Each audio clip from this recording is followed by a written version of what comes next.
Είναι αναγκαίο όταν λύνουμε ασκήσεις τριγωνομετρίας να έχουμε απομνημονεύσει τους τριγωνομετρικούς αριθμούς των βασικών γωνιών. Οι βασικές γωνίες είναι το 0, 30, 45, 60, 90, 180. Βεβαίως αυτό αποτελεί πρόβλημα για τους περισσότερους μαθητές. Σήμερα θα σας δείξω δύο τρόπους ώστε να βρίσκουμε τους τριγωνομετρικούς αριθμούς αυτών των γωνιών των βασικών χωρίς να έχουμε απομνημόνευση. Πάμε λοιπόν για τον πρώτο τρόπο.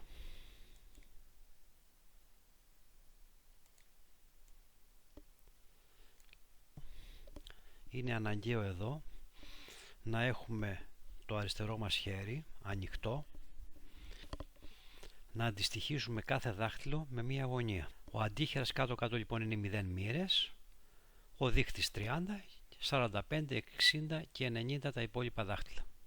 Και βεβαίως πρέπει να ξέρουμε αυτό εδώ τον τύπο, ότι το ημίτονο ω είναι ρίζα και κάτω από τη ρίζα βάζουμε τα δάχτυλα που είναι κάτω, θα σας εξηγήσω στη συνέχεια, δια 2.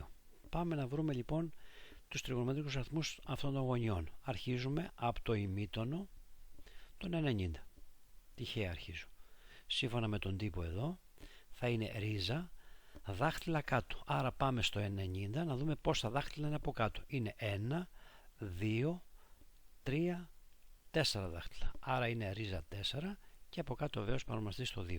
Κάνουμε την πράξη. Ρίζα 4 κάνει 2, δια 2 ίσον 1. Άρα βρήκαμε τον πρώτο τριγωνομετρικό αριθμό ότι είναι 1. Και το βάζουμε εδώ 1. Συνεχίζω. Ημίτονο 60. Ίσον. Γραμμή κλάσματος. Ρίζα δάχτυλα κάτω. Είμαστε στο 60 τώρα. Άρα λοιπόν πόσα δάχτυλα έχω κάτω? Φαίνεται καθαρά ότι έχω κάτω από το 60 1, 2, 3 δάχτυλα. Άρα ρίζα 3 δια 2. Το βρήκαμε και αυτό. Άρα εδώ βάζω ρίζα 3 δια 2.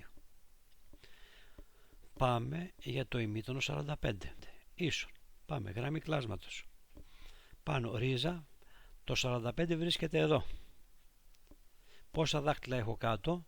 1, 2 δάχτυλα. Άρα λοιπόν ρίζα 2 δεύτερα. Το βρήκαμε και αυτό. Ρίζα 2 δεύτερα. Πάμε για το ημίτονο 30.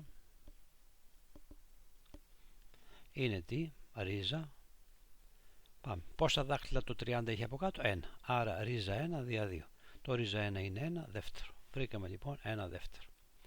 Και το τελευταίο ημίτονο 0 είναι τι? Ρίζα. Πόσα δάχτυλα έχει το 0 από κάτω? Κανένα. Άρα ρίζα 0 δια 2 που κάνει 0 δια 2 0. Άρα βρήκαμε και αυτό. Στο 180 θα βάζετε ό,τι είναι στο 0. Άρα 0. Και συμπληρώσαμε το ημίτονο. Πάμε τώρα να βρούμε το συνημίτονο των βασικών γωνιών. Ο τύπος που ισχύει εδώ είναι δάχτυλα πάνω με στη ρίζα και δια 2 από κάτω. Αρχίζουμε λοιπόν εδώ από το συνημίτονο 0 μοίρων. Ίσον. Ρίζα λοιπόν. Πόσα δάχτυλα? Οι 0 μοίρες βρίσκεται στον αντίχειρα κάτω. Άρα πόσα δάχτυλα? Είναι 1, 2, 3, 4. Άρα ρίζα 4 δια 2. Το ρίζα 4 κάνει 2 δια 2 ίσον 1. Το βρήκαμε αυτό. 1. Πάμε για το συνημίτονο των 30 μοίρων. Συνημίτονο των 30 μοίρων είναι τι? Ρίζα. Είμαστε εδώ τώρα, έτσι. Είμαστε εδώ.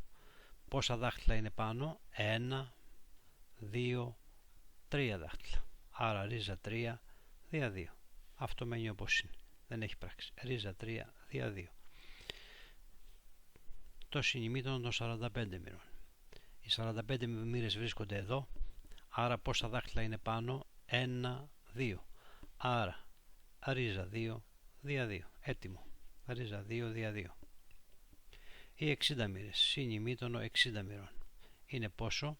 Είμαστε εδώ 60 μοίρες εδώ. Άρα δάχτυλο 1 από πάνω. Άρα ρίζα 1 προς 2. Αυτό κάνει 1 δια 2. Άρα 1 δεύτερο. Και το 90. Συνημίτονο 90. Πόσα δάχτυλα έχει πάνω? 0. Αφού είναι 0 λοιπόν εδώ. Ρίζα 0 δια 2 ίσον 0. Άρα λοιπόν 0. Και είπαμε στο 180 θα βάζετε τι, ότι στο 0. Άρα 1. Η μόνη διαφορά εδώ είναι τι, ότι στο συνημήτρον βάζουμε μείον 1. Πάμε στην εφαπτωμένη. Εδώ είναι τα δάχτυλα κάτω προς τα δάχτυλα πάνω. Εφαπτωμένη 90. Εφαπτωμένη 90. Είναι τι, ρίζα, ρίζα. Δάχτυλα κάτω. Το 90 είμαστε εδώ. Πόσα δάχτυλα έχει κάτω? 1, 2, 3, 4. 4. Το 90 πόσα δάχτυλα έχει πάνω? Κανένα. Άρα 0. Εμφανίστηκε 0 στον παρομαστή, άρα δεν ορίζεται αυτό το κλάσμα. Και αμέσως βάζω εδώ εφαπτωμένη 90, δεν ορίζεται. Πάμε για το εφαπτωμένη 60. Εφαπτωμένη 60. Βάζω ρίζα πάνω, ρίζα κάτω. Δάχτυλα κάτω. Στο 60 είμαι. Πόσα δάχτυλα έχει κάτω? 3. Πόσα δάχτυλα έχει πάνω? Το 61. Άρα ρίζα 3 προς ρίζα 1 κάνει ρίζα 3. Να το, ρίζα 3. Εφαπτωμένη 45. Ίσον, γραμμή κλάσματος. Ρίζα εδώ, ρίζα εδώ. Στον αριθμητή τι? Δάχτυλα κάτω. Το 45 πόσα δάχτυλα κάτω έχει? 2. Πόσα δάχτυλα πάνω έχει? 2. Αφού είναι ίδιος αριθμητής παρονομαστής, 1. Να το. Εφαπτωμένη 30. Ίσον, ρίζα πάνω, ρίζα κάτω. Άρα, δάχτυλα κάτω. Δάχτυλα κάτω. Είμαστε στο 30. Πόσα δάχτυλα είναι? 1. Πόσα δάχτυλα πάνω είναι? Εδώ, 3 δάχτυλα. Άρα 1 προς ρίζα 3. Εδώ είναι η μόνη περίπτωση που έχουμε μια μικρή πράξη. Επειδή δεν αφήνουμε ποτέ ρίζα στον παρονομαστή, πρέπει να πολλαπλασιάσω ρίζα πάνω και ρίζα στον παρονομαστή. Το ρίζα 3 πάνω και κάτω. Άρα αυτό θα γίνει ρίζα 3 και κάτω βεβαίως ρίζα 3 επί ρίζα 9 που είναι 3. Άρα εδώ είναι το ρίζα 3 τρίτα. Και στο 0 εφαπτωμένη 0. Ίσον ρίζα εδώ, ρίζα εδώ. Πόσα δάχτυλα έχει το 0 κάτω? Κανένα. 0. Από τη στιγμή που ο αριθμητής είναι 0, βάζω 0 εδώ και τελείωσε. Και στο 180 σας είπα βάζω ότι υπάρχει στο 0. Άρα 0. Τελείωσε έτσι ο πρώτος τρόπος. Αν εξασκηθείτε και τον κάνετε, θα δείτε ότι είναι πολύ σύντομος και βεβαίως αυτό θα το κάνετε πριν από ένα διαγώνισμα. Κατά τη διάρκεια λοιπόν που σας δίνουν τα θέματα, μέσα σε 1-2 λεπτά μπορεί να φτιάξετε όλο αυτό το πίνακα. Θα σας δείξω τώρα τον δεύτερο τρόπο, ο οποίος θεωρώ ότι είναι πιο σύντομος. Απαραίτητο είναι να έχουμε φτιάξει πρώτα τον πίνακα και θα σας δείξω τον τρόπο με τον οποίο τον γεμίζουμε. Αρχίζουμε λοιπόν. Θα έχουμε τις γωνίες τις βασικές εδώ γραμμένες. Αρχίζω λοιπόν. Εδώ θα βάλετε 0, 1, 2, 3, 4 με σειρά. Στη συνέχεια σε όλα αυτά θα βάλετε ρίζα. Ρίζα, ρίζα, ρίζα, ρίζα εδώ, ρίζα εδώ. Και αυτόματα παρομαστεί 2 σε όλα. Μεταφέρουμε τα αποτελέσματα αυτά στα πρώτα κουτάκια. Άρα ρίζα 0 είναι 0 δια 2, 0. Ρίζα 1 κάνει 1, άρα 1 δεύτερο εδώ. Ρίζα δια 2 δεν υπάρχει πράξη, το αφήνω όπως είναι. Ρίζα 3 δια 2 δεν υπάρχει πράξη, το αφήνω όπως είναι. Ρίζα 3 δια 2. Και ρίζα 4 κάνει 2 δια 2, 1. Στο 180 βάζουμε, είπαμε ότι είναι και στο 0. Άρα 0 εδώ. Πάμε για το συνημήτωνο. Στο συνημήτωνο γράφουμε τους αριθμούς αυτούς, τους 5 πρώτους, ανάποδα. Άρα ξεκινάμε από εδώ, από το 1. Στη συνέχεια τι? Βάζω το ρίζα 3 δεύτερα. Εδώ τον εαυτό του, ρίζα 2 δεύτερα. Μετά το 1 δεύτερον και μετά το 0. Έγραψα τους αριθμούς της πρώτης γραμμής ανάποδα, τους 5 πρώτους. Και είπαμε στο 180 βάζω ότι στις 0 μοίρες είναι 1. Η μόνη περίπτωση εδώ είπαμε βάζουμε μείον 1. Αυτή είναι η μόνη διαφορά. Πάμε και στην εφαπτωμένη. Για να βρω την εφαπτωμένη πρέπει να διαιρέσω τα 2 πρώτα κουτάκια. Άρα για την πρώτη στήλη τα 2 πρώτα κουτάκια είναι 0 δια 1. 0 δια 1 κάνει 0. Εδώ θα πρέπει να διαιρέσω το 1 δεύτερο δια ρίζα 3 δεύτερα. Πάντα οι παρομαστές θα είναι ίδιοι, θα φεύγουν. Άρα 1 προς ρίζα 3.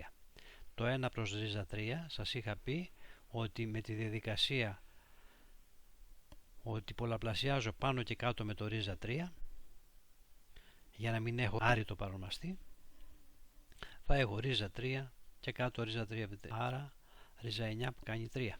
Άρα εδώ βάζουμε λοιπόν ρίζα 3 τρίτα. Στη συνέχεια πάμε στο 45, διαιρούμε τα δύο αυτά κλάσματα. Άρα ρίζα 2 δεύτερα προς ρίζα 2 δεύτερα είναι 1. Πάμε στο 60. Οι παρονομαστές θα φύγουν διαιρώντας τα κλάσματα, άρα θα μείνει ρίζα 3. Εδώ διαιρώ 1 δια 0. Δεν μπορώ να διαιρέσω με το 0, άρα δεν ορίζεται. Και βεβαίως στο 180 βάζουμε, είπαμε ότι και στις 0 μοίρες, δηλαδή 0. Θα σας δείξω τώρα και τον πίνακα από το βιβλίο και βλέπετε ότι έχω γεμίσει τον πίνακα σε πολύ σύντομο χρόνο. Πιστεύω να βοηθηθείτε από τους δύο αυτούς τρόπους ώστε να μπορείτε να χρησιμοποιήσετε τους τριγωνομετρικούς αριθμούς χωρίς να τους απομνημονεύσετε.